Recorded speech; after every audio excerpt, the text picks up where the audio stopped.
వినయ్, ఈసారి prelims paper juniors అందరూ ఎవరైతే ఫస్ట్ టైమర్స్ సెకండ్ టైమర్స్ ఉంటారో పేపర్ చాలా కాంప్లెక్స్గా ఉందని, అంతెందుకు ప్రిలిమ్స్ మీద చాలా మీమ్స్ కూడా బయలుదేరాయి. ఎగ్జామ్ రాను రాను టఫ్ అయిపోతుంది, ఏం అడుగుతున్నాడో తెలియట్లేదని. దీని మీద మీ ఉద్దేశం ఏంటి? మేడం, ఎగ్జామ్ టఫ్నెస్ని మనం కట్ ఆఫ్ మార్క్స్ ద్వారా కూడా అనలైజ్ చేయొచ్చు. గత 5 సంవత్సరాలుగా కట్ ఆఫ్ కన్సిస్టెంట్గా తగ్గుతూ వచ్చాయి. అంటే లాస్ట్ ఇయర్ని మనం ఎక్సెప్షన్గా తీసుకుంటే లాస్ట్ ఇయర్ నెంబర్ ఆఫ్ పోస్టులు పెరిగినప్పటికీ కూడా కట్ ఆఫ్ మునుపటి కంటే 1 మార్క్ ఎక్కువగా ఉండడం, 1.5 మార్క్ ఎక్కువగా ఉండడం మనం అబ్జర్వ్ చేసాం. బట్ ఓవరాల్గా ఒక 5 ఏళ్ల కిందట ఉన్న కట్ ఆఫ్స్ ప్రస్తుతం లేకపోవడం అనేది మనం ఖచ్చితంగా గమనించాల్సిన అంశం.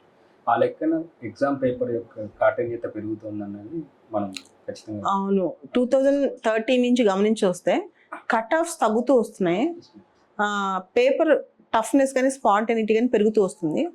రాను రాను పేపర్ అనేది అన్ప్రిడిక్టబుల్ కూడా అయిపోతుంది. దేనికి ఎక్కువ ప్రయారిటీ ఇస్తున్నాడో మనకు అర్థం కావట్లేదు. అయితే ఎవరైతే వెటరన్స్ ఉన్నారో, బాగా సీరియస్గా ప్రిపేర్ అయ్యారో వాళ్ళు మాత్రం సేఫ్ జోన్లోనే ఉన్నారు. చాలామంది అంటున్నారు దీనిలో ఎవరు పాస్ కాలేరని. అట్లేం లేదు. సీనియర్స్, వెటరన్స్ కాంపిటేటివ్ ఎగ్జామ్ కాబట్టి బాగా ట్రెడిషనల్ ప్లేయర్స్ ఉన్నారో వాళ్ళు బాగానే చేశారు. కొంతమంది 102, 105 స్కోర్స్ వస్తాయి జిఎస్లో అని చెప్పిన వాళ్ళు కూడా ఉన్నారు. కాబట్టి పేపర్ని తక్కువ అంచనా వేయడానికి లేదు. సో సెట్ ఏ తీసుకుందాం మనం. సెట్ ఏలో అసలు చాలా మంది కీ ఏంటి ఏం అని అనలైజ్ చేస్తూ ఉంటారు. అసలు క్వశ్చన్స్ ప్యాటర్న్ ఎలా ఉంది, క్వశ్చన్స్ ఎక్కడి నుంచి వస్తున్నాయి, ఏ క్వశ్చన్స్ ట్రెడిషనల్గా వస్తున్నాయి, ఏ క్వశ్చన్స్ మార్పులు వచ్చాయి ఒకసారి చూద్దాం. ఉదాహరణకి మనం చూస్తే ట్రెడిషనల్గా రివర్స్ లేక్స్ గురించి యూపీఎస్లో ఖచ్చితంగా క్వశ్చన్ వస్తుంది. అలానే నేషనల్ పార్క్స్, బయోస్పియర్ రిజర్వ్స్ వీటి మీద క్వశ్చన్, ఎక్కడ ఏది ఇంటర్సెక్ట్ అవుతుంది, కామన్ క్వశ్చన్స్ అనమాట అవి. సో అలాంటి క్వశ్చన్ ఒకటి వచ్చింది. ఫస్ట్ క్వశ్చన్ సెట్ ఏలో చూస్తే Jhelum river passes through Wular lake అని చెప్పి, కృష్ణా రివర్ డైరెక్ట్లీ ఫీడ్స్ కొల్లేరు లేక్ అని చెప్పి ఇట్లాంటి క్వశ్చన్ ఒకటి వచ్చింది అనమాట. అసలు ఈ క్వశ్చన్ జెనసిస్ ఏంటి, క్వశ్చన్ సంబంధించి ఆన్సర్ అంటే ఆన్సర్ సంగతి పక్కన పెడితే అసలు క్వశ్చన్ ఎక్కడి నుంచి వచ్చింది, తర్వాత దీనికి ఆన్సర్ ఎలా డిరైవ్ అవ్వాలి? మేడం, మనం సెట్ ఏలో మొదటి 12 ప్రశ్నలు చూసినట్లయితే అవి జాగ్రఫీకి సంబంధించినవి. ఆ తర్వాత 10 ప్రశ్నలు వచ్చేసి ఎన్విరాన్మెంట్కి సంబంధించినవి. మనం 2013లో క్వశ్చన్ సిలబస్ మారిన తర్వాత ఎన్విరాన్మెంట్కి పెద్దపీట వేయడం మనం గమనిస్తూ వచ్చాం. ఎన్విరాన్మెంట్ సెక్షన్ నుంచి సుమారు 20-25 ప్రశ్నలు వచ్చాయి. జాగ్రఫీ యొక్క ఇంపార్టెన్స్ రిలేటివ్గా తగ్గుతూ ఉండడం కూడా గమనించాం. జాగ్రఫీ నుంచి 5-6 ప్రశ్నలు, ఒకనొక సంవత్సరం 3-4 ప్రశ్నలు రావడం చూసి అవి కూడా కోర్ జాగ్రఫీ నుంచి కాకుండా ప్లేసెస్ ఇన్ న్యూస్ మీద క్వశ్చన్స్ రావడం మనం అబ్జర్వ్ చేసుకోవచ్చు. బట్ ఈసారి ట్రెండ్ మళ్ళీ మారడం మనం అబ్జర్వ్ చేస్తున్నాం. ఎన్విరాన్మెంట్ నుంచి ప్రశ్నలు తగ్గాయి, 12 ప్రశ్నలు వచ్చినట్టున్నాయి ఈసారి. అండ్ జాగ్రఫీ నుంచి సుమారు 20 ప్రశ్నలు వచ్చాయి. అండ్ జాగ్రఫీలో అన్ని ఏరియాస్ని కవర్ చేయడం కూడా మనం ఇప్పుడు చూడొచ్చు. ఉదాహరణకి వరల్డ్ జాగ్రఫీ అంటే principles of geography, Indian geography, ఈ రెండింటికి సమాన ప్రాధాన్యత ఇచ్చారు. అండ్ వరల్డ్ జాగ్రఫీలో కూడా అంటే ప్రిన్సిపల్స్ ఆఫ్ జాగ్రఫీలో కూడా క్లైమటాలజీ, ఫిజికల్ జాగ్రఫీ ఈ ఏరియాస్ని టచ్ చేయడం జరిగింది. అదేవిధంగా హ్యూమన్ జాగ్రఫీ, ఎకనామిక్ జాగ్రఫీ వీటిని కూడా టచ్ చేయడం జరిగింది. ఉదాహరణకి మీరు అన్న క్వశ్చన్ ఏదైతే ఉందో డ్రైనేజ్ సిస్టమ్కి సంబంధించిన ప్రశ్న. సో గతంలో మనం చూసేవాళ్ళము ఇండస్ రివర్ సిస్టమ్ గురించి, గంగా రివర్ సిస్టమ్ గురించి, బ్రహ్మపుత్ర రివర్ సిస్టమ్ గురించి ప్రతి ఏడాది క్వశ్చన్ వస్తూ ఉంటుంది. గత ఏడాది సదరన్ రివర్స్ మీద క్వశ్చన్ వచ్చింది. ఉదాహరణకి మన గండికోట దగ్గరలో ఉన్న రివర్ ఏంటని చెప్పేసి ఒక క్వశ్చన్ వచ్చింది. ఈ ఏడాది అదే కోవలో ఈ డ్రైనేజ్ సిస్టమ్ గురించి వచ్చింది. జీలం రివర్ ఊలార్ లేక్ నుంచి పాస్ అవుతుందా లేదా, అదేవిధంగా మన కొల్లేరు లేక్ అనేది గోదావరి, కృష్ణ 2 డెల్టాల మధ్యలో ఉన్న ప్రాంతం. సో అదొకటి. నెక్స్ట్ గండక్ రివర్ సంబంధించి మియాండరింగ్ వల్ల కన్వార్ లేక్ ఏర్పడుతుందా లేదా అని చెప్పేసి ఇవ్వడం జరిగింది. So drainage system is always favourite area of UPSC. ఏదో ప్రశ్న అయితే వస్తుంది ఇండస్ రివర్ సిస్టమ్ గురించి కావచ్చు, అంటే హిమాలయన్ రివర్ సిస్టమ్స్ గురించి కావచ్చు, పెనిన్సులర్ రివర్ సిస్టమ్ గురించి కావచ్చు, క్వశ్చన్ మాత్రం ఖచ్చితంగా ఎక్స్పెక్ట్ చేయొచ్చు. అదే ట్రెండ్ కొనసాగుతూ ఉంది. బట్ ఇంకా ముందుకెళ్తే జాగ్రఫీ ఇంపార్టెన్స్ పెరగడం అనేది ఒక రకంగా ఖచ్చితంగా ట్రెండ్ని బ్రేక్ చేసినట్లు. 20 ప్రశ్నలు రావడం అనేది గతంతో పోలిస్తే, గతంలో 5-6 ప్రశ్నలకు పరిమితమైన యూపీఎస్సీ ఈసారి 20 ప్రశ్నలు తీసుకురావడం అనేది కొంచెం సర్ప్రైజింగ్ ఎలిమెంట్. బట్ మనం అర్థం చేసుకోవాల్సిన విషయం ఏంటంటే కోర్ సబ్జెక్ట్స్ని ఎప్పుడు మనం నెగ్లెక్ట్ చేయకూడదు. Geography, polity, economy and history, ఈ 4 కోర్ సబ్జెక్ట్స్ని ఎవరైతే క్షుణ్ణంగా చదువుకొని వెళ్తారో వాళ్ళకి ఆల్వేస్ ఆ ఎడ్జ్ అయితే ఉంటుంది. సార్, ఈసారి సెట్ ఏలో వచ్చిన 12 జాగ్రఫీ క్వశ్చన్స్ అబ్జర్వ్ చేస్తే నెక్స్ట్ ఇయర్ వాళ్ళకి మీరు ఇచ్చే మెసేజ్ ఏంటి అంటే నెక్స్ట్ ఇయర్ చదివే వాళ్ళకి ఏ జాగ్రఫీలో ఏ ప్యాటర్న్స్లో చదువుకోవాలి, క్వశ్చన్స్ లాస్ట్ 4-5 ఇయర్స్ కంటిన్యూస్గా మన ఫిలిమ్స్ 2013 నుంచి చూస్తున్నాం కాబట్టి ట్రెండ్ చెప్తారా? జాగ్రఫీ ట్రెండ్ ఎక్కడి నుంచి ఓడిపడట్లేదు మేడం. ఫస్ట్ ఆఫ్ ఆల్ మన బేసిక్ ఎన్సీఆర్టీ పుస్తకాల నుంచే దాదాపు 70-80% ప్రశ్నలు సాల్వ్ చేసే అవకాశం ఉంది. ఉదాహరణకి కింది వాటిలో ఏది డెసిడ్యూస్ ట్రీ అని చెప్పేసి ఆకురాల్చే జనరల్గా మనం నేచురల్ వెజిటేషన్ కనుక గమనించినప్పుడు అందులో ట్రాపికల్ డెసిడ్యూస్ ఫారెస్ట్లు అండ్ టెంపరేట్ డెసిడ్యూస్ ఫారెస్ట్ అని చెప్పేసి 2 రకాల వెజిటేషన్స్ మనం చూస్తాం. అంటే ఈ ఫారెస్ట్లో ఉండే వృక్షాలు ఏంటంటే సమ్మర్ టైంలో ఎవాపరేషన్ని ఆపుకోవడానికి, వాటర్ లాస్ని ఆపుకోవడానికి అని చెప్పేసి లీవ్స్ని షెడ్ చేయడం గమనిస్తూ ఉంటాం, ఆకుల్ని రాల్చిస్తూ ఉంటాయి. సో ఆ జాతికి చెందిన మొక్కలు ఏంటి అని చెప్పేసి ప్రశ్న అడిగారు. సో మహువా అండ్ టీక్ అనేవి ఈ 2 కూడా డెసిడ్యూస్ ట్రీస్ అనేవి మన దేశంలో మన నేచురల్ జాగ్రఫికల్ టెరిటరీలో కనిపించే ఈ 2 డెసిడ్యూస్ ట్రీస్ గురించి క్వశ్చన్ అడిగారు. ఇది నేరుగా 6th క్లాస్ ఎన్సీఆర్టీ బుక్ లో ఉన్న సమాచారం మీదనే క్వశ్చన్ అడిగారు. చదివే వాళ్ళు కూడా యూపీఎస్సీ ఆస్పిరెంట్స్ ఈ మధ్య జాగ్రఫీకి ఇంపార్టెన్స్ తగ్గడం వల్ల వీటిని నెగ్లెక్ట్ చేస్తూ వచ్చారు. మళ్ళీ దాని ఇంపార్టెన్స్ అనేది సో ఇక్కడ మనం చెప్పాల్సింది ఏంటంటే కోర్ సబ్జెక్ట్స్ ఏదైతే ఉన్నాయో ఎన్సీఆర్టీస్ మళ్ళీ రివిజన్ చేయాలి. ఇది జాగ్రఫీ అవ్వచ్చు, పాలిటీ అవ్వచ్చు, హిస్టరీ, ఎకానమీ, ఈ 4 సబ్జెక్ట్స్ ఎన్సీఆర్టీస్ ఖచ్చితంగా చదవాలి. ఎందుకంటే బేసిక్ క్వశ్చన్స్ కొన్ని ఎన్సీఆర్టీస్ నుంచి డైరెక్ట్గా వస్తున్నాయి. దానికి ఎగ్జాంపుల్ డెసిడ్యూస్ ట్రీస్ గురించి చిన్న క్వశ్చన్, దానిలో answer teak and Mahua. And ports గతంలో కూడా మేజర్ పోర్ట్స్, మైనర్ పోర్ట్స్ గురించి క్వశ్చన్స్ వచ్చాయి. ఈసారి కూడా క్వశ్చన్ పడింది. ఉదాహరణకి క్వశ్చన్ నెంబర్ 2 చూస్తే Kamarajar port, Mundra port, Visakhapatnam port. యాక్చువల్గా Vinay major port, minor port ఒకటి, రెండోది పోర్ట్స్ బిల్ కూడా ఒకటి వచ్చింది. సో ఈ సంవత్సరం పోర్ట్స్ చాలా ఇంపార్టెంట్. ఇప్పుడు వస్తున్న ప్రభుత్వం పోర్ట్ ట్రాన్స్పోర్ట్ కి, తర్వాత భారత్ మాలా ప్రాజెక్ట్, సాగర్ మాలా ప్రాజెక్ట్ ఇవన్నీ కనెక్ట్ చేస్తూ డెవలప్మెంట్ చేస్తుంది కదా. సో దానికోసం మనం పోర్ట్ గురించి ఖచ్చితంగా చదువుకోవాలి. And traditional question railway lines, ports, తర్వాత కొత్త ఎయిర్పోర్ట్స్, రోడ్వేస్, వాటర్ వేస్, ఇవన్నీ కూడా ఎగ్జామ్కి చాలా ఇంపార్టెంట్. ప్రతి ఇయర్ నాపు నుంచి ఇప్పుడే కాదు వినయ్, మేమైతే ఎన్డీఆర్ బుక్లో రైల్వే లైన్స్, తర్వాత రోడ్వేస్, నేషనల్ హైవే నెంబర్ ఎక్కడ పాస్ అవుతుందో కూడా బాగా బట్టి వెళ్ళేవాళ్ళం. ఇప్పుడు అది చదవట్లేదు పిల్లలు ఎవరు. కానీ మళ్ళీ మనం చూస్తే పోర్ట్స్ మీద క్వశ్చన్ వచ్చిందనమాట. Infrastructure, physical and social infrastructure అనేది ఆ డెవలప్మెంట్ ప్రాజెక్ట్స్ రేపు సివిల్ సర్వీసెస్లో అందరూ పనిచేయాలి కాబట్టి దాని మీద అవగాహన ఎలా ఉంది క్యాండిడేట్ కానీ ఫిలిమ్స్లో టెస్ట్ చేస్తారు. మేడం ఇంకొకటి, మీరు క్వశ్చన్ నెంబర్ 9 అబ్జర్వ్ చేసినట్లయితే 9 హిల్ రేంజెస్కి సంబంధించిన question madam. Mountain ranges Amarkantak కూడా ఒకప్పుడు బాగా పాపులర్ ఏరియా, మళ్ళీ దాన్ని కూడా రీఇన్వెంట్ చేశారు. So Amarkantak hills are at the confluence of Vindhya and Satpura ranges. Vindhya ranges and Satpura ranges. కానీ ఇక్కడ సహ్యాద్రి అని ఇచ్చాడు, మిస్లీడింగ్. ఇంకోటి బిలిగిరి రంగన్ అనే పేరులోనే మనకు అర్థమవుతుంది. బహుశా అది తమిళనాడు, కేరళ ఈ రెండింటి మధ్యలో ఉండే ప్రదేశం అని చెప్పేసి. సో కానీ అక్కడ ఇచ్చింది చూడండి, ఈస్టర్న్ మోస్ట్ ఆఫ్ సత్పురా అనేది ఎక్కడో మధ్య భారతదేశంలో ఉండే రేంజ్ అది. సో అక్కడ మనం ఆ చిన్న లాజిక్ని అప్లై చేయగలిగితే చేయొచ్చు. లేదు అంటే ఆ బిలిగిరి రంగంకి సంబంధించిన ఆ శాంక్చురీ గురించి మనకు ఐడియా ఉన్నా కూడా దాని లొకేషన్ తెలుస్తుంది. అండ్ శేషాచలం హిల్స్, ఇది ఖచ్చితంగా గుర్తుండాల్సిన విషయం. ఈస్టర్న్ ఘాట్స్కి సంబంధించిన చిట్టచివరి ప్రాంతం శేషగిరి హిల్స్ అనేది. సో అలా చేయగలిగితే కొంతలో కొంత, అంటే ఎలిమినేషన్కి ఇక్కడ స్కోప్ తక్కువే ఉంది. మనకి ఆ ఫ్యాక్ట్ తెలియాలి, whether Amarkantak hills are at the confluence of Vindhya and Satpura అనేది తెలియాలి. తెలిస్తేనే చేయగలుగుతాం. ఎలిమినేషన్ స్కోప్ అనే దాన్ని తగ్గించడం కూడా ఇక్కడ మనం అబ్జర్వ్ చేస్తున్నాం లాస్ట్ 2 years నుంచి. అంటే ఇంతకుముందు ఓన్లీ ఎలిమినేషన్ టెక్నిక్స్ ఎక్కువ నేర్చుకుని ఫిల్మ్స్ రాస్తున్నాం. మాస్టర్ గిరి అండ్ ఎలిమినేషన్ ఇవి ఒకప్పుడు వర్కౌట్ అయ్యాయి, బట్ రాను వాటి ప్రాధాన్యత తగ్గుతుంది. ఎవరైతే ఆ ఫ్యాక్ట్స్ని గుర్తుపెట్టుకుంటారో, సబ్జెక్ట్ నేర్చుకుంటారో వాళ్ళని రివార్డ్ చేస్తుంది యూపీఎస్సీ. రైట్. తర్వాత కనెక్టివిటీ గురించి చాలా క్వశ్చన్స్ వచ్చాయి గమనిస్తే. With reference to India's projects and connectivity consider the following statements అని చెప్పి 10th క్వశ్చన్ వచ్చింది. సో ఒకటి గోల్డెన్ క్వాడ్రిలేటర్కి సంబంధించిన స్టేట్మెంట్ ఒకటి ఇచ్చారు. ఇండియా, మయన్మార్, థాయిలాండ్కి సంబంధించిన ట్రైలాటరల్ హైవే మీద ఒక క్వశ్చన్ ఇచ్చారు. BCIM corridor, Bangladesh, China, India, Myanmar, 3 వేర్వేరు current affairs.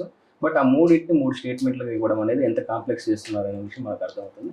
And factual information. So ఈ ట్రైలాటరల్ హైవే ద్వారా మోరే, మణిపూర్లో ఉన్న మోరేని, అండ్ ఇక్కడ మయన్మార్, థాయిలాండ్లో ఉన్న మావోసే అనే ప్రాంతాన్ని, ఈ రెండింటిని కలుపుతున్నారు.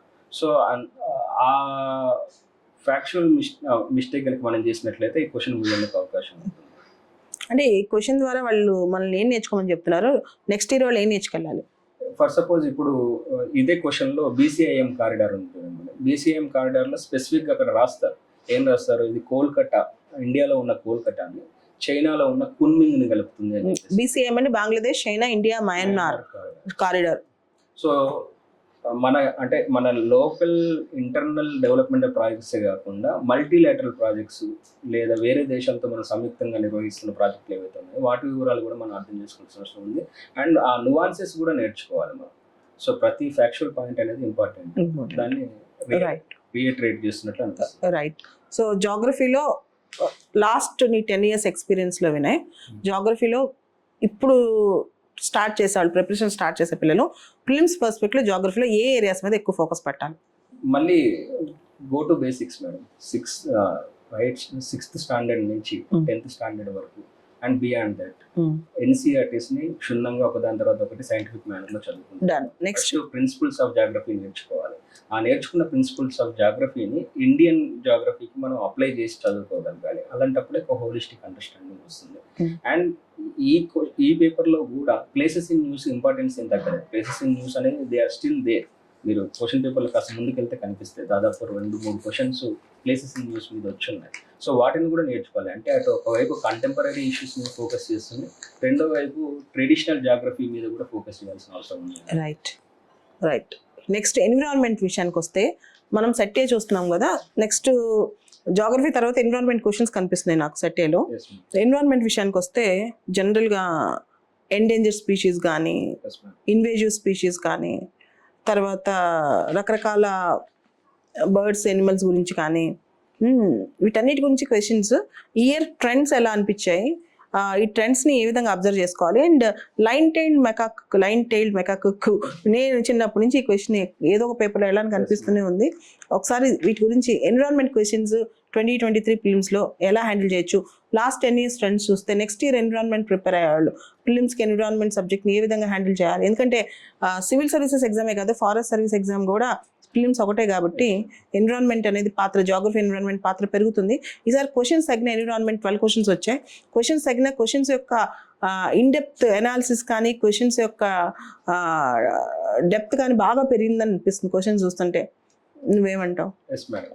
అంటే గతంతో పోల్చినప్పుడు డెఫినెట్గా ఎన్విరాన్మెంటల్ సైన్స్ యొక్క ప్రాధాన్యత అనేది తగ్గింది అనేది మాత్రం నిర్వివాద విషయం.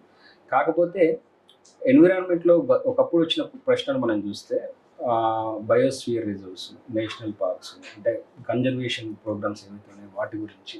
సో ఒక ఏడాది ముందు వరకు ఏవైతే వార్తల్లో కనిపించేవో వాటి మీద ప్రశ్నలు వచ్చేవి అండ్ ప్రశ్నల సంఖ్య కూడా ఎక్కువగా ఉండేది. బట్ ఇప్పుడు ట్రెండ్ మారినట్లు గమనించవచ్చు మనం.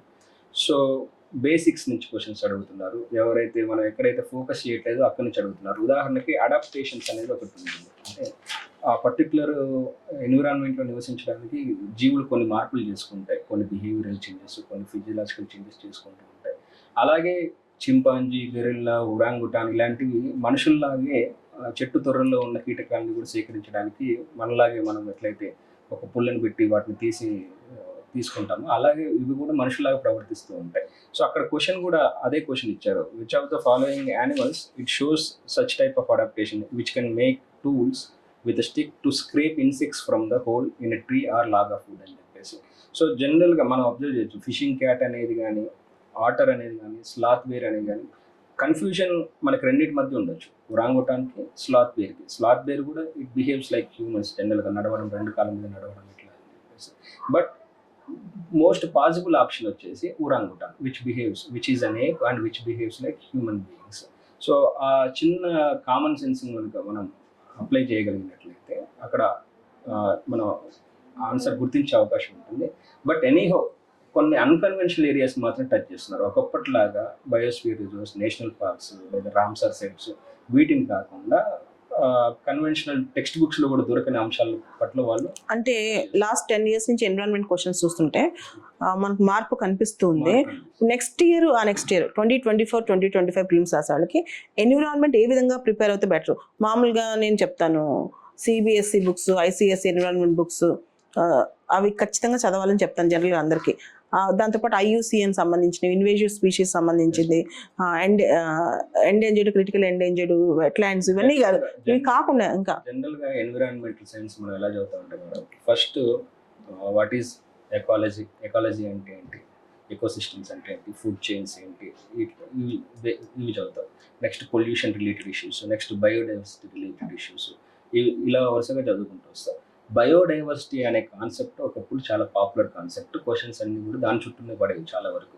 ఈ బయోడైవర్సిటీ అనే కాన్సెప్ట్ మీద కొంచెం వాడు ఫోకస్ తగ్గించారు, అంటే యూపీఎస్సీ ఫోకస్ తగ్గించినట్లు నాకు అనిపించింది. అండ్ బయోడైవర్సిటీ కన్జర్వేషన్ మీద కంటే కూడా అందులో ఉన్న డైవర్సిటీని అప్రిషియేట్ చేసే దాని మీద. సో ఫర్ సపోజ్ వ్యాగిల్ డాన్స్ని పర్ఫామ్ చేసే స్పీషీస్ ఏంటి అని చెప్పేసి క్వశ్చన్ ఇచ్చారు. వ్యాగిల్ డాన్స్ అనేది జనరల్గా మనం నేషనల్ జియోగ్రఫిక్ ఛానల్లో కానీ లేదంటే మిగతా చోట్ల కనిపిస్తూ ఉంటుంది. అంటే హనీ బీస్ ఎక్కడ ఫుడ్ ఉందో ఆ డైరెక్షన్ చెప్పడానికి అని చెప్పేసి ఒక రకమైన డ్యాన్స్ చేసి చూపిస్తాయి, దాన్ని వ్యాగిల్ డాన్స్ అని, వ్యాగిలింగ్ అని చెప్పేసి అంటాం. సో మనం అవుట్ ఆఫ్ క్యూరియాసిటీ ఇలాంటి నేషనల్ జియోగ్రఫిక్ ఛానల్ కానీ డిస్కవర్ ఛానల్ కానీ ఇలాంటివి చూసినప్పుడు వాటిని పట్టుకునేందుకు అవకాశం ఉంటుంది. అదర్వైజ్ నా ట్రెడిషనల్ టెక్స్ట్ బుక్లో అయితే ఇలాంటి ఇన్ఫర్మేషన్ చాలా తక్కువగా అందుబాటులో ఉంటుంది.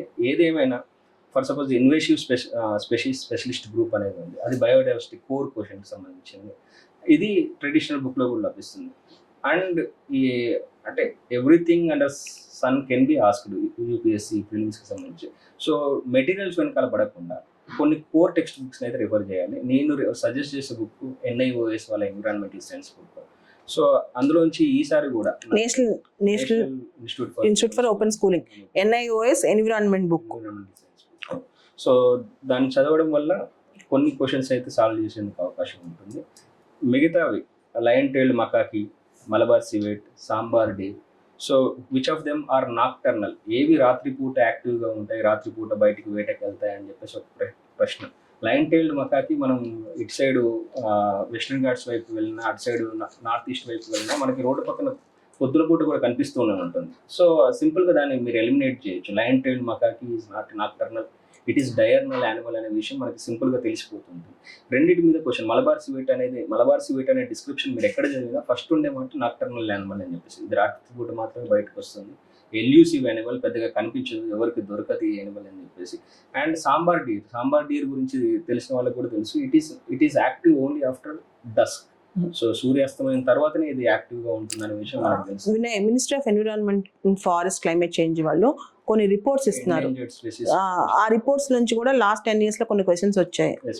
ఇవన్నీ కూడా మీరు అన్నట్లు జయరాం రమేష్ గారు ఎన్విరాన్మెంట్ మినిస్టర్గా ఉన్నప్పుడు ఎండేంజర్డ్ స్పెసీస్కి సంబంధించిన ఒక రిపోర్ట్ ఇచ్చున్నారు. అందులో ఈ రెండు మలబార్ సివేట్ అండ్ సాంబార్ డీర్ గురించి అక్కడ ఉంటుంది, మౌస్ డీర్ గురించి కూడా ఉంటుంది. అది ఆ రిపోర్టు ప్రామాణికమైన రిపోర్ట్, 2013లో ఆ ప్రాంతంలో రిలీజ్ అయిన రిపోర్ట్. అది చదువుకున్నా కూడా వీటి కాన్సెప్ట్స్ అంటే కొన్ని గవర్నమెంట్ రిపోర్ట్స్ కానీ లేకపోతే ఎన్విరాన్మెంట్ మినిస్ట్రీ యొక్క రిపోర్ట్స్ కానీ, మినిస్టర్స్ తయారు చేసిన రిపోర్ట్స్ కానీ, పార్లమెంటరీ కమిటీస్ తయారు చేసిన రిపోర్ట్స్ కానీ, నీతి ఆయోగ్ రిపోర్ట్స్ కానీ, దాంతోపాటు నేను చెప్పినట్టు ఇండియా బుక్లో కొన్ని డేటా కానీ, ఇదంతా కూడా మళ్ళీ మనకి రివిజన్ చేస్తే మంచిది అనిపిస్తుంది. బేసిక్ NCERTతో పాటు ఇది ఎన్విరాన్మెంట్ సంబంధించిన అంశము. వినయ్ సార్ చెప్పినట్టు NIOS వాళ్ళ ఎన్విరాన్మెంట్ మెటీరియల్, తర్వాత NCERT ఎన్విరాన్మెంట్ మెటీరియల్స్, తర్వాత ఏదో 1-2 standard books. More curiosity, inquisitiveness కూడా చాలా ఇంపార్టెంట్. దాంతోపాటు IUCN సంబంధించిన అంశాలు, వీటన్నిటి మీద చూసుకోవాలి. నెక్స్ట్ వినయ్, సెట్ ఏలో చూస్తే జాగ్రఫీ, ఎన్విరాన్మెంట్ తర్వాత మనకి ఎకానమీ చాలా మంది వదిలేసి వెళ్ళింది. ఎకనామిక్ సర్వే ఎక్కువ చదవరు, కానీ ఎకనామిక్ సర్వే కూడా చదవాలి గవర్నమెంట్ స్కీమ్స్ అండ్ ప్రోగ్రామ్స్తో పాటు. వినయ్, ఈసారి ఎకానమీ చూస్తే క్వశ్చన్స్ ట్రెండ్స్ బట్టి నెక్స్ట్ ఇయర్ వాళ్ళు ఎలా ప్రిపేర్ అవ్వాలి మేడం? ఈసారి అంటే మేజర్గా ఈసారి ఫిలిమ్స్ మనకు నేర్పించిన గుణపాఠాలు అనేది కూడా నేను నెక్స్ట్ ఇయర్ వాళ్ళు, అంటే చాలా మంది ఫస్ట్ టైమర్స్ భయపడిపోయారు ఫిలిమ్స్ పేపర్ చూసి, అందుకే అడుగుతున్నా నెక్స్ట్ ఇయర్ వాళ్ళకి. మిగతా సబ్జెక్ట్స్ ఉన్న తేడా ఏంటంటే మేడం, ఈసారి ఎకానమీ కాన్సెప్చువల్ ఓరియంటేషన్తో ఉన్న ఎకానమీ. అండ్ భయపడాల్సిన ఇష్యూస్ ఏం లేవు మేడం. ఉదాహరణకి క్వశ్చన్ నెంబర్ 22 కనుక మనం చూసామంటే madam, it's about trends. In the post-pandemic recent past, many central banks worldwide had carried out interest rate hikes. మన ఈ మధ్య కాలంలో గమనిస్తే కోవిడ్ టైంలో ఆయా ఎకానమీస్ని స్టిమ్యులేట్ చేయడానికి, బూస్ట్ చేయడానికి అని చెప్పేసి ప్రభుత్వాలు పెద్ద ఎత్తున ఖర్చు పెట్టాయి, రైట్? హెలికాప్టర్ మనీ రూపంలో కూడా మనీని రిలీజ్ చేయడం జరిగింది. ఆ కారణంగా ఇన్ఫ్లేషన్ పెరిగిపోయింది ఆయా దేశాల్లో, యూరోపియన్ కంట్రీస్లో, USA చాలా చోట్ల. సో దాన్ని మళ్ళీ ఆ ఇన్ఫ్లేషన్ ఎఫెక్ట్ని తగ్గించడానికి అని చెప్పేసి ఇంట్రెస్ట్ రేట్లు పెంచుతున్నారు. సో మానిటరీ పాలసీలో ప్రధానంగా ఇన్ఫ్లేషన్ని కంట్రోల్ చేయడానికి అని చెప్పేసి ఈ పాలసీ రేట్స్ని పెంచడం అనేది మనం గమనిస్తూనే ఉంటాం. It is the direct tool of interfering in to the markets so as to bring down the prices అనేది, రైట్. సో ఇది ఫ్యాక్ట్ తెలిసిందే. మనం అమెరికాలో ఫెడెక్స్ ఇంట్రెస్ట్ రేట్లు పెంచుతోంది, దాదాపు 9 నెలల కాలంలో 400 పైచిలకు బేసిస్ పాయింట్లు పెంచిందనేది మనం రోజు చదువుతున్నాం. ఈ కారణంగా మన దేశంలో ఉన్న FIIs, ఫారెన్ ఇన్స్టిట్యూషనల్ ఇన్వెస్టర్స్, వాళ్ళ పెట్టుబడులు వెనక్కి తీసుకెళ్ళిపోతున్నారు అనేది మనం న్యూస్లో చూస్తున్నాం. ఒక న్యూస్ పేపర్ సాధారణంగా ఫాలో అయ్యే అభ్యర్థికి తెలిసిపోయిన విషయం. రెండో స్టేట్మెంట్ కూడా చూడండి, central banks generally assume that they have the ability to counteract the rising consumer prices via monetary policy means.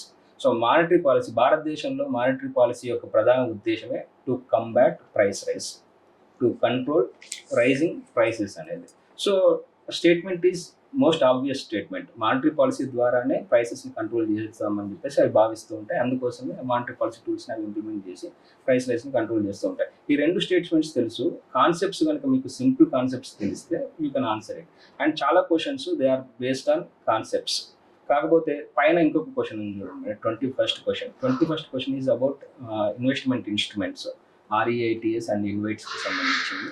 ఈసారి మన ఫైనాన్స్ బిల్లు 2023 బడ్జెట్లో ప్రవేశపెట్టిన ఫైనాన్స్ బిల్లో వీటికి సంబంధించి కొన్ని చేంజెస్ ప్రపోజ్ చేస్తున్నారు. ఆ నేపథ్యంలో అది కరెంట్ అఫైర్స్ రిలేటెడ్ ఇష్యూ అవుతుంది. అండ్ ఇంకొక second statement, InvITs are recognized as borrowers under SARFAESI act 2000. సో బ్యాంకుల్లో NPAల సమస్యను తగ్గించడానికి అని చెప్పేసి మొదట DRTs అనే వాటిని తీసుకొచ్చారు. ఆ తర్వాత సర్ఫేస్ యాక్ట్ 2002ని తీసుకొచ్చారు. 2021లో ప్రభుత్వం ఈ ఇన్వైట్స్ని కూడా బారోవర్స్గా గుర్తిస్తూ ఒక ప్రొవిజన్ తీసుకొచ్చింది. 2021కి సంబంధించిన ఇష్యూ అది. బట్ ఇప్పుడు అది 2023 ప్రిలిమ్స్లో అడిగారు. SARFAESI act, securities and asset reconstruction and securities act కదా, promotion of security interest act, securitisation and reconstruction of financial assets and enforcement of security interest act.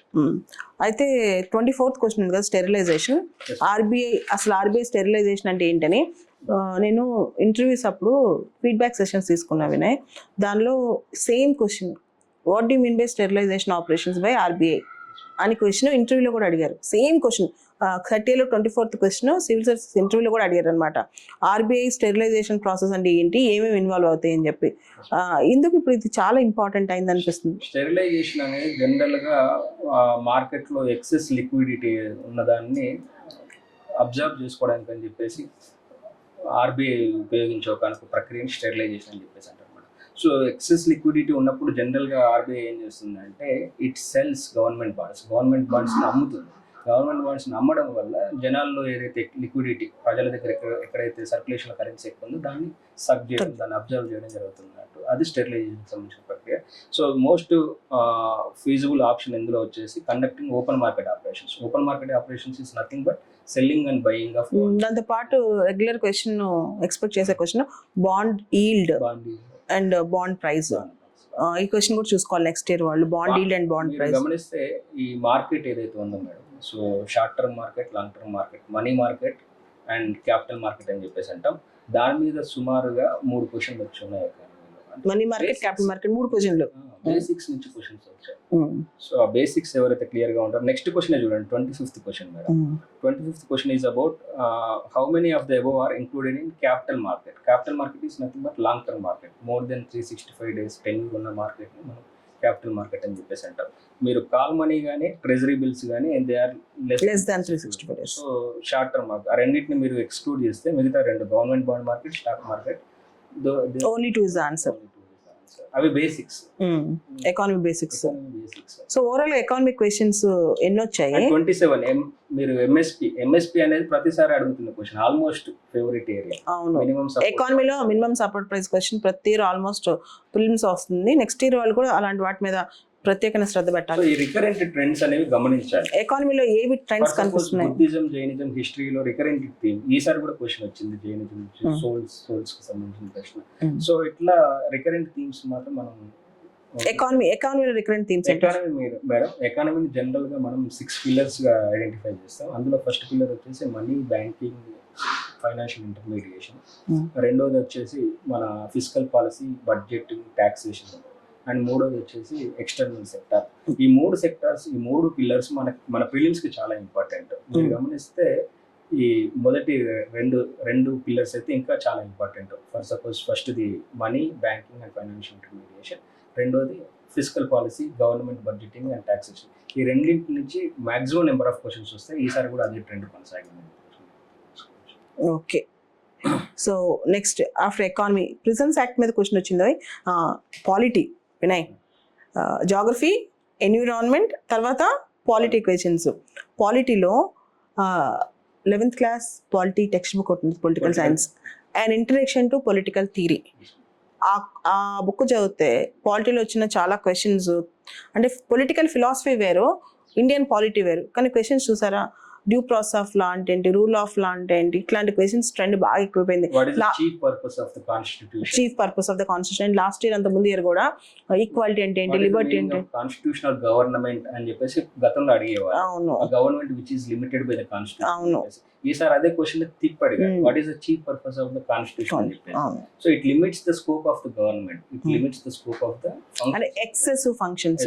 Government ప్రజల్లోకి ఎక్సీడ్ అవ్వకుండా కాన్స్టిట్యూషన్ లిమిట్ చేస్తుంది అనమాట.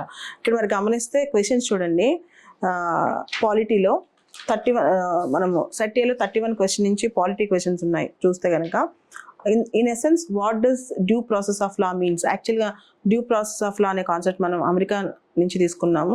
Maneka Gandhi case నుంచి మన judiciary దాన్ని implement చేయడం start చేసింది అనమాట. Principles of natural justice apply చేయడం, ఫెయిర్ అప్లికేషన్ ఆఫ్ లా దీని ఆన్సర్ అనమాట. అంటే సహజ న్యాయ సిద్ధాంతాలు ఫెయిర్గా అప్లై చేయటం, దాన్ని డ్యూ ప్రాసెస్ ఆఫ్ లా అంటాము. ఇది మీరు పొలిటికల్ థియరీ పుస్తకాల్లో వీటన్నిటికీ మీకు ఆన్సర్స్ వస్తాయన్నమాట. പിന്നെ ఇంకా prisons act simple questions also madam. మీరు 35th క్వశ్చన్ కనుక గమనిస్తే which among the following are the constitutional bodies.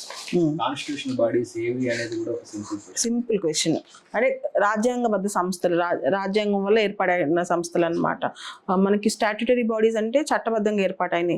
ఇప్పుడు national commission for backward classes, national human rights commission, national law commission, national consumer disputes redressal commission. Vinay, దీనికి వీళ్ళకి analysis ఒకసారి ఈ commission సంబంధించి ఎలా చదవాలి అంటావు స్టూడెంట్స్? సో కమిషన్స్ అనేవి కంపారిటివ్ గానే చదువుతాం madam. So for suppose constitutional bodies అన్ని కూడా ఒక కంపారిటివ్ మోడ్ లో, for suppose finance commission, national commission for ఎస్సీస్, STs and BCs, CAG, controller and auditor general of India, attorney general, వీటన్నిటిని ఒక దగ్గరే.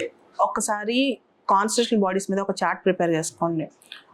Attorney general, advocate general, CAG, public service commission, finance commission, SC commission, ST commission, BC commission, ఇవన్నీ చదివి వాటి mandate ఏంటి, removal process ఏంటి, appointment process ఏంటి, కరెక్ట్గా ఒక A4 A3 సైజ్లో ఒక చార్ట్ ప్రిపేర్ చేసుకుంటే దాని నుంచి క్వశ్చన్స్ వస్తాయి. మేము చదువుకునేటప్పుడు సో మీరు ఈ క్వశ్చన్లో చూస్తే మనము ఈ బీసీ కమిషన్ కాకుండా మిగతావన్నీ కూడా కాన్స్టిట్యూషనల్ బాడీస్ కాదు. కన్జ్యూమర్ డిస్ప్యూట్ రిడ్రెసల్ కమిషన్ కానీ, లా కమిషన్ కానీ, human rights commission is statutory body formed under human rights act 1993 అనమాట. ఇవన్నీ ఒకసారి కొంచెం అవగాహన ఉండి క్వశ్చన్ చేసేయచ్చు, పెద్ద కష్టమైన క్వశ్చన్ కాదు. 37 కూడా madam, it's also about the difference between finance bill and money bill.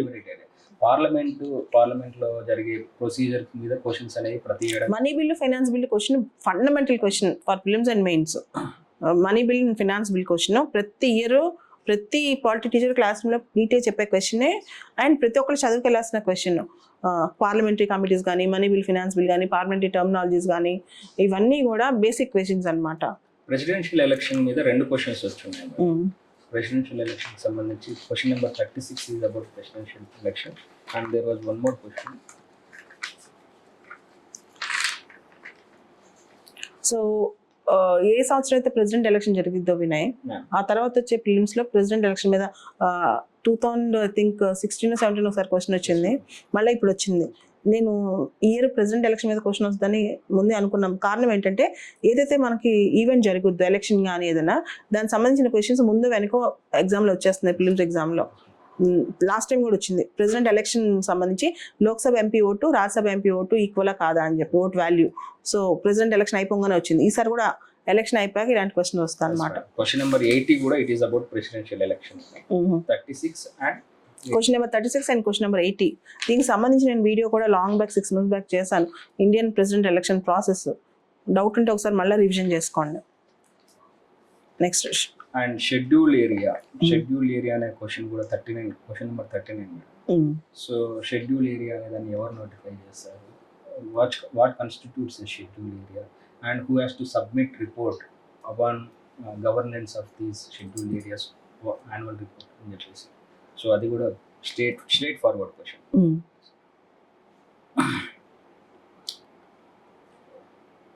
తర్వాత 40 కూడా మనం గమనించాల్సిన అంశం కదా, ఇది స్టేట్మెంట్ టైప్ ఆఫ్ క్వశ్చన్స్, వీటి సంఖ్య ఎక్కువగా ఉంది. సో క్వశ్చన్ నెంబర్ 14 మీరు అబ్జర్వ్ చేస్తే పైన ఒక స్టేట్మెంట్ ఇస్తున్నాడు, కింద ఒక స్టేట్మెంట్ ఇస్తున్నాడు. అసెర్షన్ అండ్ రీజనింగ్ క్వశ్చన్స్ అని చెప్పేసి అసెర్షన్ రీజనింగ్ క్వశ్చన్స్ అని చెప్పేసి అందులో statement 1, statement 2, whether statement 2 is correct explanation of statement 1 అని చెప్పేసి ఇట్లాంటి క్వశ్చన్స్ వస్తూ ఉన్నాయి. సో వీటి సంఖ్య ఈసారి పెరగడం అబ్జర్వ్ చేశాం. అండ్ ఇంకొకటి మేడం, ఇంతకుముందు 1 ఓన్లీ, 2 ఓన్లీ, 1 2 3, 2 3 4 ఇలాంటి కాంబినేషన్ క్వశ్చన్స్ వచ్చాయి. అక్కడ ఎలిమినేషన్కి కొత్త గొప్ప స్కోప్ ఉండేది. ఆ ఎలిమినేషన్ స్కోప్ని కొంచెం లిమిట్ చేయడానికి అని చెప్పేసి లాస్ట్ ఇయర్ ఇంట్రడ్యూస్ చేశాడు ఈ ప్యాటర్న్. ఈసారి ఆ ప్యాటర్న్ కాస్త పైకి అంటే ఎలిమినేషన్ టెక్నిక్స్ పక్కన పెట్టి pure knowledge based. So only 1, only 2, only 3, నన్ ఇలాంటి క్వశ్చన్స్. సో తర్వాత మనం జాగ్రఫీ, ఎన్విరాన్మెంట్, తర్వాత ఎకానమీ, పాలిటీ ఇవన్నీ చూసాము. సో 41 క్వశ్చన్ నెంబర్ 41 నుంచి హిస్టరీ స్టార్ట్ అవుతుంది సెట్ ఏలో. క్వశ్చన్ నెంబర్ 41 నుంచి హిస్టరీ ట్రెండ్స్ మీరు చూస్తే గుడ్ నెంబర్ ఆఫ్ క్వశ్చన్స్ ఈసారి హిస్టరీ నుంచి వచ్చాయి. ఏన్షియంట్, మిడివల్, మోడర్న్ అన్నిట్లో వచ్చాయి. 12 క్వశ్చన్స్ వచ్చాయి. మొత్తం మీద history trends last 10 years trends ఎలా ఉన్నాయి, నెక్స్ట్ ఇయర్ వాళ్ళు ఎలా చదవాలి? హిస్టరీలో జనరల్గా మనం మోడర్న్ హిస్టరీ మీద ఎక్కువ ఫోకస్ పెట్టేవాళ్ళం. Modern history after 1600 AD and that to Indian national movement నుంచి ఎక్కువ క్వశ్చన్స్ వచ్చాయి గతంలో. ఈసారి మోడర్న్ హిస్టరీ నుంచి కేవలం 2 ప్రశ్నలు వచ్చాయి. ఆ 2 ప్రశ్నలు కూడా ఒకటి ఏమో ఎక్స్కవేషన్కి సంబంధించింది, రెండోది ఏమో ఎవల్యూషన్ ఆఫ్ ది ఇండియన్ కాన్స్టిట్యూషన్కి సంబంధించింది, చార్టర్ యాక్ట్ 1833. సో ఇవి మాత్రమే. మిగతా అంటే Indian national movement related questions అనేవి చాలా తక్కువగా రావడం మనం అబ్జర్వ్ చేసాం. బట్ ఏన్షియంట్ ఇండియాకి ఇంపార్టెన్స్ పెరిగింది. About 7 to 8 questions were from ancient India. Medieval India నుంచి ఒక 3 క్వశ్చన్స్ వచ్చాయి. ఈ టర్మినాలజీ రిలేటెడ్ క్వశ్చన్స్ అనేవి కంటిన్యూ అవుతూ వస్తుంది. ఆ trend time line related questions కూడా ఆ ట్రెండ్ కంటిన్యూ. హిస్టరీలో ఎన్సీఆర్టీస్ లో చిన్న చిన్న టర్మినాలజీస్ ఉంటాయి కదా, అవి బాగా దృష్టి పెట్టారు. ఏన్షియంట్ ఇండియాలో వాడిన టర్మినాలజీ అండ్ మిడివల్ ఇండియాలో వాడిన మా అప్పుడు కూడా అంతే. గావిస్టి అంటే ఎవరు? వేదిక్ పీరియడ్ సంబంధించిన టర్మినాలజీ. సంఘం ఏజ్ కి సంబంధించిన టర్మినాలజీ ఏదైతే ఉందో అది చాలా తమిళ్. ఈసారి కూడా సంఘం ఏజ్ కి సంబంధించిన ప్రశ్న రావడం జరిగింది. సో సంఘం కాలం నాడు మనం అబ్జర్వ్ చేస్తే there was a practice call వత్తి కుర్తా. ఏ క్వశ్చన్? Question number 44. 44 వత్తి కుర్తాల్ అని చెప్పేసి వట్ట కిరుతాళ్. సో ఈ ప్రాక్టీస్ ఏంటంటే యుద్ధంలో ఓడిపోయిన రాజులు సూసైడ్ చేసుకోవడం అనే ఒక ఈవెన్ తెలంగాణ ప్రాంతంలో కూడా కల్చర్ వీరగల్లు అని చెప్పేసి అంటారు. సో యుద్ధంలో ఓడిపోయిన వాళ్ళు తలను నరుపుకోవడం అనే ఒక సంస్కృతి అది దానికి సంబంధించిన క్వశ్చన్. సో అట్లాగే దాని కింద 45th క్వశ్చన్ టైమ్ లైన్ కి సంబంధించిన క్వశ్చన్. సో హిస్టరీ చదవడంలో గత కొద్దేళ్ళుగా పిల్లలు మర్చిపోయిన అంశం ఏంటంటే టైం లైన్ గుర్తుపెట్టుకోవడం. వాళ్ళు హిస్టరీని ఫ్రాగ్మెంటెడ్ వేలో చదువుతున్నారు. కొంతమంది ఫస్ట్ ఓన్లీ మోడర్న్ హిస్టరీ చదువుకుంటారు, ఆ తర్వాత ఏన్షియంట్కి వెళ్తారు, ఆ తర్వాత మీడివల్కి వస్తారు. హోయసాల, గాద్వాల, కాకతీయ, యాదవ ఈ నలుగురు ఎవరు ముందు వచ్చారు? మీడివల్ ఏజ్ కి సంబంధించిన రాజవంశాలు. కాకపోతే ఏవి కూడా 8వ శతాబ్దానికి చెందినవి కాదు. ఆ తర్వాత 9, 10, 11 ఈ శతాబ్దాలకు చెందిన రాజవంశాలు అవి. సో 8వ శతాబ్దం నాటికి ఇందులో ఏది స్థాపించబడలేదు. అందుకోసం నన్ను అవుతుంది ఆన్సర్ అయితే. సో ఆ టైం లైన్ అనేది దాని ఇంపార్టెన్స్ మనకి లాస్ట్ 3-4 years నుంచి తెలుస్తూ ఉంది. ఏ రాజవంశం ముందు వచ్చింది, ఏ రాజవంశం తర్వాత వచ్చింది. వినయ్ 46 క్వశ్చన్. దేవి చంద్రగుప్త, హమ్మిర మహాకావ్య, మిలింద పన్హా, ఇవి క్వశ్చన్స్ ఉన్నాయి కదా. నీతి వాక్యమిత్ర, ఈ క్వశ్చన్స్ మా అప్పుడు ట్రెండ్. ఇది books and authors, ancient India books and authors, ancient India literature ఎవరెవరు ఏదైతే రాశారనేది మేము ఇప్పుడు ఒక పెద్ద ఉండేది అనమాట. ముద్రణ రాక్షస, విశాఖ దత్త, దేవి చంద్రగుప్తం ఇట్లా లిస్ట్ రాసుకునేవాళ్ళం. ఇలా రాసేవాళ్ళం, లిస్ట్ రాసి పెట్టుకునేవాళ్ళం కదా. అదే బట్టి గుర్తుని వెళ్ళేవాళ్ళం. మళ్ళీ అది మధ్య మర్చిపోయారు. లిటరీ వర్క్స్ మీద క్వశ్చన్ వచ్చింది. ఏన్షియంట్ ఇండియా గుర్తుపెట్టుకోండి. ఏన్షియంట్ మీడియాలో even modern books and authors questions trend అవుతున్నాయి. మళ్ళీ మీడియాకి వచ్చేసరికి Vijayanagar and Bahmani.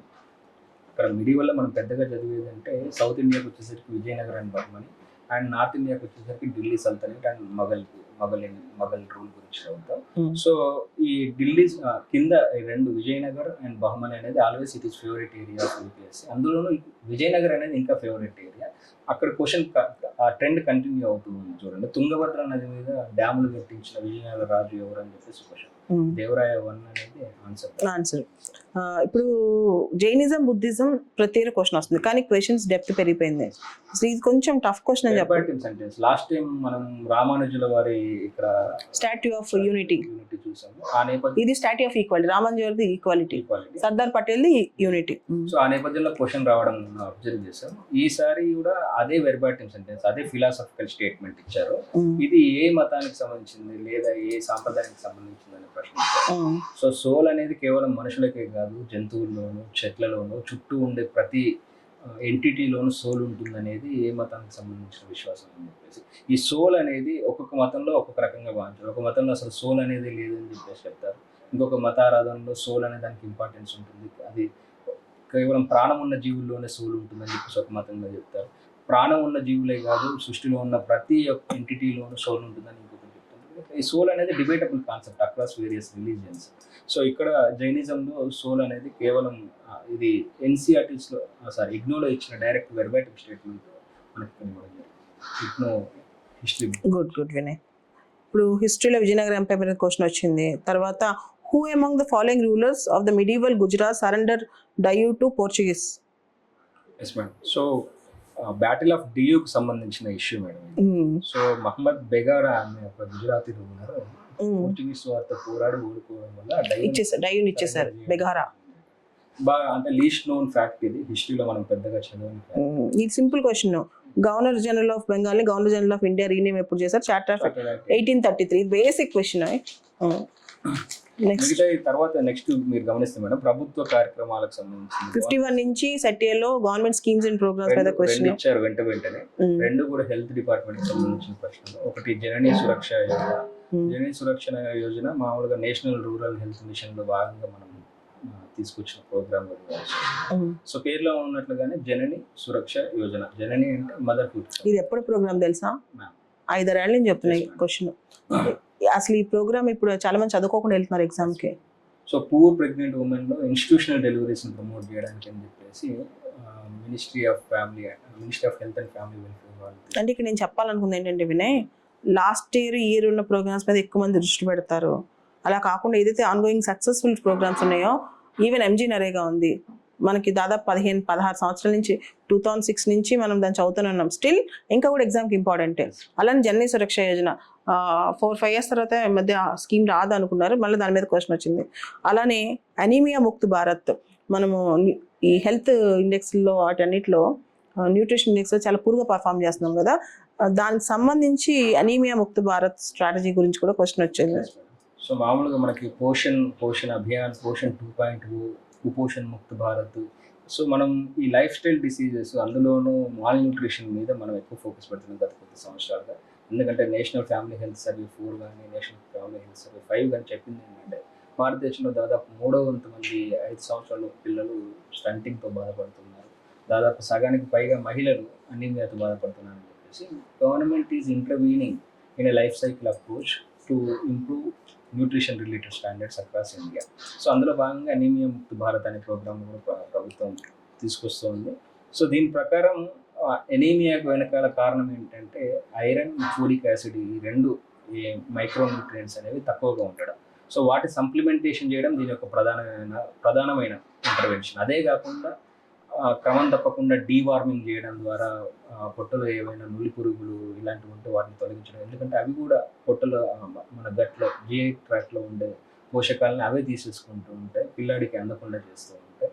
Then behavioural changes, child birth సమయంలో కార్డ్ క్లాంపింగ్ అనేది అయితే ఉంటుందో, సో దాన్ని డిలే చేయడం అనేది కూడా ఒక ఇంటర్వెన్షన్. నెక్స్ట్ ఇవే కాకుండా, అంటే ఈ న్యూట్రిషనల్ ఇష్యూసే కాకుండా నాన్ న్యూట్రిషనల్ ఇష్యూస్ కూడా అనీమియాకి కారణం అవుతున్నాయి. ఉదాహరణకు ఫ్లోరోసిస్ అనే ఇష్యూ, మలేరియా, ఇవన్నీ కూడా నాన్ న్యూట్రిషన్ ఇష్యూస్. వీటన్నిటి మీద ఫోకస్ పెట్టబోతోంది గవర్నమెంట్. కాకపోతే ఇందులో ఫస్ట్ ఆప్షన్ మనం గమనిస్తే ప్రొఫైలాక్టిక్ కాల్షియం సప్లిమెంటేషన్. ప్రొఫైలాక్టిక్ అంటే వ్యాధి రావడానికంటే ముందుగానే మనం తీసుకునే ఇంటర్వెన్షన్ని ప్రొఫైలాక్సిస్ అని చెప్పేసి అంటాం. సో ముందు జాగ్రత్తగా నివారణ చర్యగా తెలిసేది. సో ఇక్కడ iron and folic acid supplementation అనేది ఇంపార్టెంట్ కానీ కాల్షియం సప్లిమెంటేషన్ అనేది ఇంపార్టెంట్ కాదు. సో అదొక్కదాన్ని మీరు ఎలిమినేట్ చేయగలిగినట్టే ఈ arrive at. Okay, next question చూస్తే కార్బన్ ఫైబర్స్ గురించి క్వశ్చన్ వచ్చింది. తర్వాత కార్ క్రాషెస్ గురించి క్వశ్చన్ వచ్చింది. యాక్సిడెంట్స్ టెక్నాలజీకి సంబంధించిన ప్రశ్న madam. Carbon fibres, nano technology కూడా కన్సిస్టెంట్ గా లాస్ట్ ఇయర్ కూడా ప్రశ్న వచ్చింది. నానో టెక్నాలజీ అంతకు ముందు కూడా. సో అప్కమింగ్ ఫ్రాంటియర్ టెక్నాలజీస్ అంటాం యాక్చువల్గా. Artificial intelligence, 3D printing, nano technology, తర్వాత మనం ఈ సంబంధించిన metaverse, next year IoT already question వచ్చేసింది. సో ఇట్లాంటి మనం సైన్స్ అండ్ టెక్నాలజీని అబ్జర్వ్ చేయొచ్చు మేడం. క్వశ్చన్ నెంబర్ 53 నుంచి వచ్చిన కూడా సైన్స్ అండ్ టెక్నాలజీకి సంబంధించిన ప్రశ్నలు. సో ఇక్కడ స్పేస్ టెక్నాలజీ మీద క్వశ్చన్ వచ్చింది. సిఫిడ్స్, నెబులే అండ్ పల్సార్స్, వీటికి డెఫినేషన్స్ ఏంటి అని చెప్పేసి. శాటిలైట్ నావిగేషన్ సిస్టమ్, మనం నావిక్ పేరుతో ఒక ఇండిజినస్ శాటిలైట్ నావిగేషన్ సిస్టమ్ తయారు చేసుకున్నాం. అలాగే మన అమెరికా వాళ్ళకి GPS పేరుతో శాటిలైట్ సిస్టమ్ ఉంది. యూరోప్ సంబంధించి గెలీలియో ఉంది. అండ్ జపాన్ కి సంబంధించి క్వాసీ జెనిత్ కూడా ఉంది. ఇందులో ఏ దేశాలకి ఓన్ శాటిలైట్ నావిగేషన్ సిస్టమ్ ఉందని చెప్పేసి ప్రశ్న. Australia, Canada, they do not have own satellite navigation system. Japan has it. So అదే ఆన్సర్. రెండోది ఈ డిఫెన్స్ టెక్నాలజీ మీద కూడా ప్రశ్న. ఎప్పుడైనా సరే స్పేస్ గురించి 1-2 క్వశ్చన్స్, డిఫెన్స్ గురించి 1-2 క్వశ్చన్స్ UPSC పేపర్లో పక్కా వస్తాయి. SNTలో బయోటెక్నాలజీ ఒకటి, నానో టెక్నాలజీ ఒకటి, స్పేస్, డిఫెన్స్, ఈ ఏరియాస్ ఖచ్చితంగా ఈవెన్ కంప్యూటర్ టెక్నాలజీ ఇవన్నీ. ఇప్పుడు రెన్యూవబుల్ ఎనర్జీ మీద ఫోకస్ ఉంది కాబట్టి గ్రీన్ ఎనర్జీ సోర్సెస్ ఏవైతే ఉన్నాయో. And Vinay, national hydrogen mission ఉంది కదా కొత్తది, గ్రీన్ హైడ్రోజన్ మిషన్ పక్కా ఏరియా అనుకున్నాం. దాని మీద మనం వీడియో కూడా చేసాం. హైడ్రోజన్ మిషన్ వచ్చేసింది క్వశ్చన్. ఏదైతే గవర్నమెంట్ అంబిషియస్ మిషన్స్ లాంచ్ చేస్తో వాటి మీద మీరు ఇన్డెప్త్గా చదువుకెళ్ళాలి. నెక్స్ట్ ఇయర్ కూడా గవర్నమెంట్ కొత్తగా ఏ మిషన్స్ లాంచ్ చేస్తే వాటి మీద మాత్రం ఫోకస్ 100% ఉండాలి. ఇది సైన్స్ అండ్ టెక్నాలజీ అనాలిసిస్ ఏంటి వినయ్ అంటే క్వశ్చన్స్ నెక్స్ట్ ఇయర్ వాళ్ళు ఏ విధంగా చదువుకోవాలి, ఇంకా నీ అనాలిసిస్ ఏంటి దీనిలో? జనరల్గా సైన్స్ అండ్ టెక్నాలజీని మేడం మనం 3 పిల్లర్స్గా చూస్తాం. మొదటిది it is all about life, అంటే సెల్ దగ్గర నుంచి ఒక ఆర్గానిజం వరకు ఉన్న అన్ని లెవెల్స్ మనం చూసుకుంటూ రావాలి. ఆ సెల్కి సంబంధించిన కంటెంట్స్, అంటే సెల్యులర్ ఆర్గానల్స్ ఏవైతే ఉన్నాయో వాటి గురించి నేర్చుకుంటూ ఉండాలి.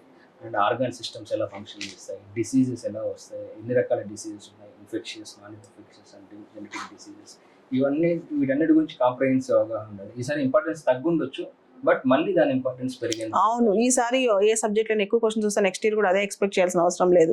UPSC ఏ సబ్జెక్ట్ ఏ ఇయర్ లేపుద్దో ఎక్కువ క్వశ్చన్స్ ఇస్తే ఎవరికి తెలియదు. రెండో పిల్లర్ వచ్చేసి it is all about technology.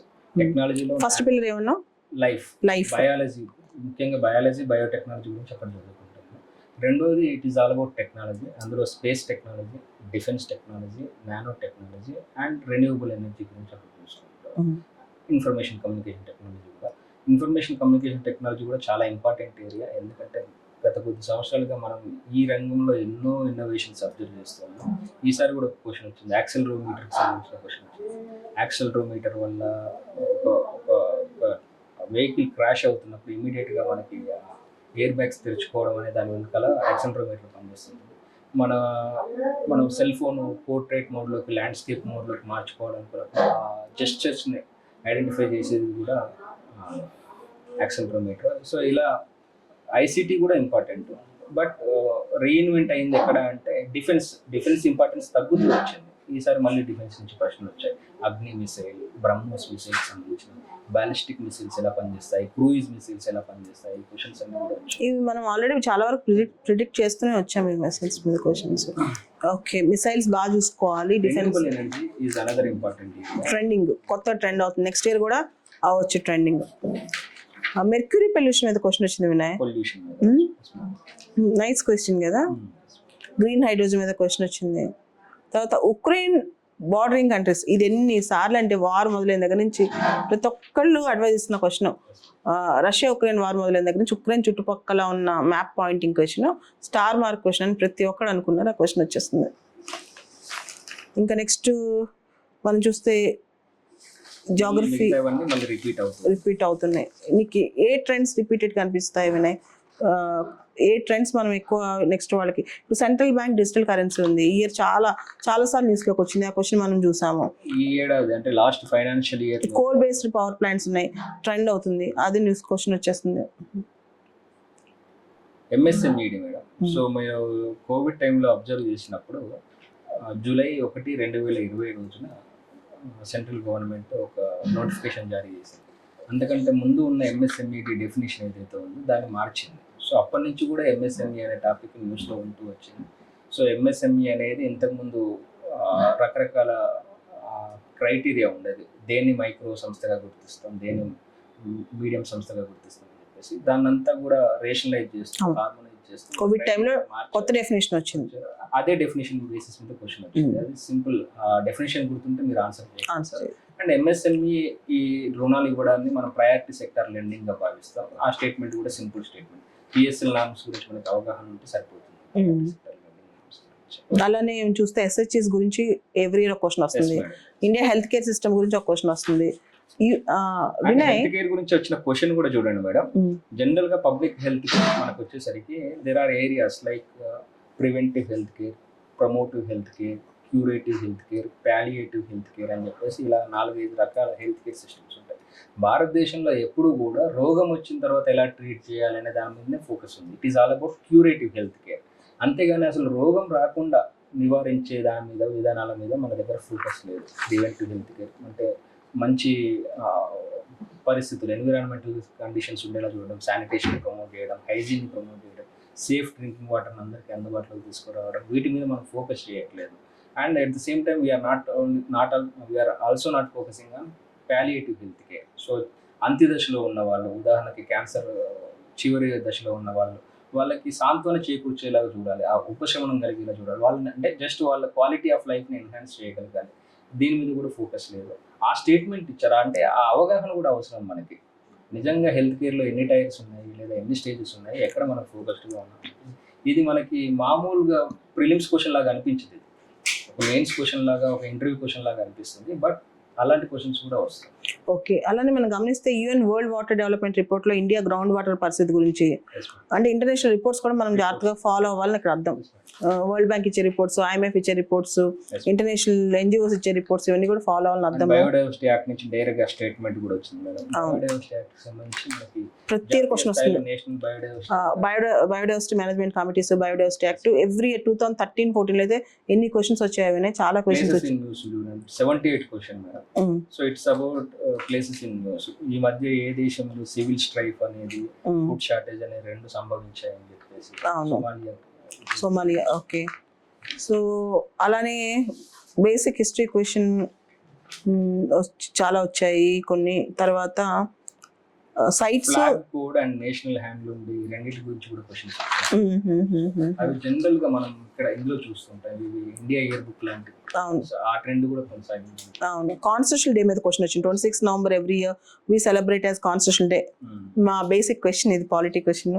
తర్వాత మనం చూస్తే ఐఆర్ గురించి కూడా కొన్ని questions, 5-6 questions. International relations 6 questions వచ్చాయి. ఓవరాల్ గా వినయ్, పేపర్ చూస్తే కనుక బాగా సీరియస్గా చదివి ఇంకా ఫిలిమ్స్ మీద ఎక్కువ దృష్టి, అవార్డ్స్ మీద క్వశ్చన్ వచ్చింది, అంటే స్పోర్ట్స్ మీద ఎక్కువ దృష్టి పెట్టాడు. ఇది మళ్ళీ అడిగారు Vinay, నగర్నో కరాబక్ issue,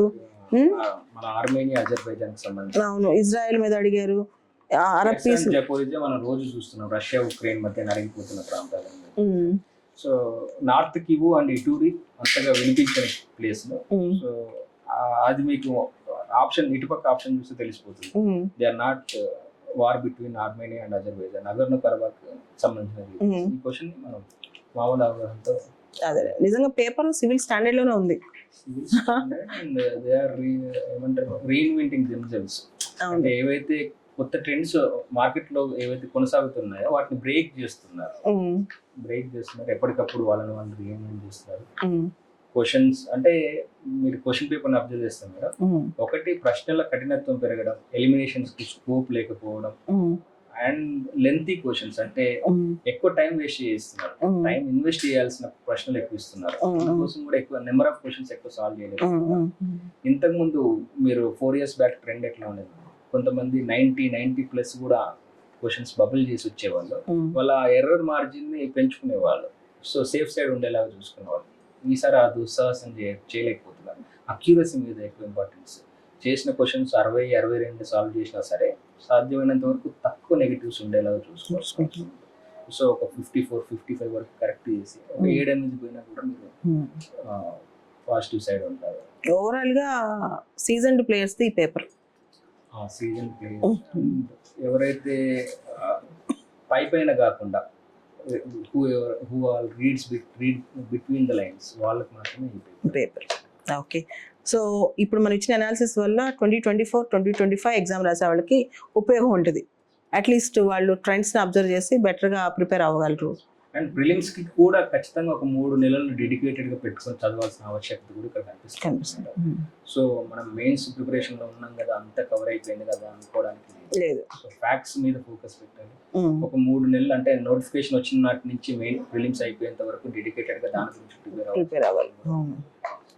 okay, next year prelims రాసే వాళ్ళందరికీ ఆల్ ద బెస్ట్. ప్రిలిమ్స్కి సంబంధించి ఎప్పుడెప్పుడు అప్డేట్స్ నేను ఇస్తూ ఉంటాను. వీడియోస్లో నేను ఇచ్చిన కరెంట్ అఫైర్స్, హైడ్రోజన్ మిషన్ కానీ, ప్రెసిడెంట్ ఎలక్షన్ కానీ, చాలా అంశాలు, ఇప్పుడు November 26 కాన్స్టిట్యూషన్ డే సంబంధించిన అంశాలు కానీ మీరు గమనిస్తూ వెళ్తే, ఇప్పుడు మిసైల్స్ సంబంధించిన అంశాలు, ఎప్పుడు ఏది కొత్తది వచ్చినా సరే మాట్లాడటం, ఇవన్నీ జరుగుతూ ఉంటాయి. అండ్ భవిష్యత్తులో కూడా మీకోసం ప్రిలిమ్స్కి, మెయిన్స్కి సంబంధించి ఈవెన్ ఇంటర్వ్యూకి కూడా అనాలిసిస్ వీడియోస్ పెడుతూనే ఉంటాను. All the best for the people and for the aspirants who are preparing for 2024 and 2025. Thank you.